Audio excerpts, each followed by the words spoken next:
पिछली रात रघु शमशान के अंदर बंद हो चुका था। दरवाजा अपने आप बंद हुआ और अंदर बस उसकी चीखें गूंज रही थीं। गांव वाले सुबह तक उसका कोई अता पता नहीं पा सके। लोगों ने कहा, ओपन क्वोट, वो भी उसी दरवाजे में समा गया, क्लोज क्वोट। सुबह का सन्नाटा अगली सुबह जब रघु की मां शमशान पहुंची तो उसने देखा जमीन पर रघु की लालटेन टूटी पड़ी थी और मिट्टी पर रघु का हाथ का निशान जैसे किसी ने अंदर खींच लिया हो।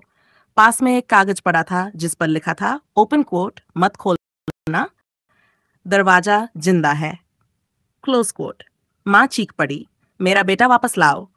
लेकिन गांव वाले डर के मारे दूर खड़े रहे। 3 दिन बाद रात के 2 बजे गांव के चौकीदार ने शमशान की तरफ से लाल रोशनी निकलते देखी। वो डरते हुए पास गया। दरवाजा आधा खुला था और अंदर से किसी के पैरों की आवाजें आ रही थीं। अचानक रघु बाहर आया।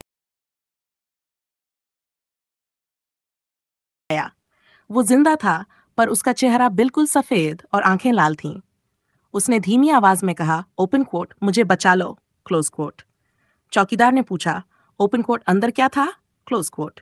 रघु कांपते हुए बोला, ओपन कोट, वो दरवाजा नहीं, वो आत्माओं का रास्ता है।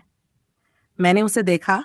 वो औरत नहीं थी, वो मृत आत्माओं की रानी थी, जो हर अमावस्या एक जिंदा इंसान को अपने साथ ले जाती है, क्लोज कोट। रघु कुछ और बोलने ही वाला था कि अचानक उसके पीछे से वही औरत की परछाई उभरी।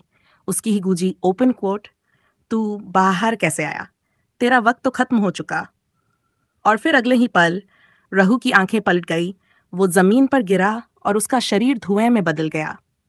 चौकीदार डर के मारे भागा और गांव में जाकर बोला, ओपन कोट, दरवाजा बंद करो, अब कोई वहां मत जाना, क्लोज कोट। लेकिन जब लोग सुबह देखने पहुंचे तो दरवाजा गायब था। बस जमीन पर राख और लाल साड़ी का टुकड़ा पड़ा था। To be continued. Open coat, अगले भाग में जानिए वो मृत आत्माओं की रानी कौन थी और हर अमावस्या को उस दरवाजे से क्यों आती है एक नई चीख। क्या मैं भाग 3 लिख दूं, जिसमें उस औरत की मौत, शाप और शमशान के रहस्य का खुलासा हो।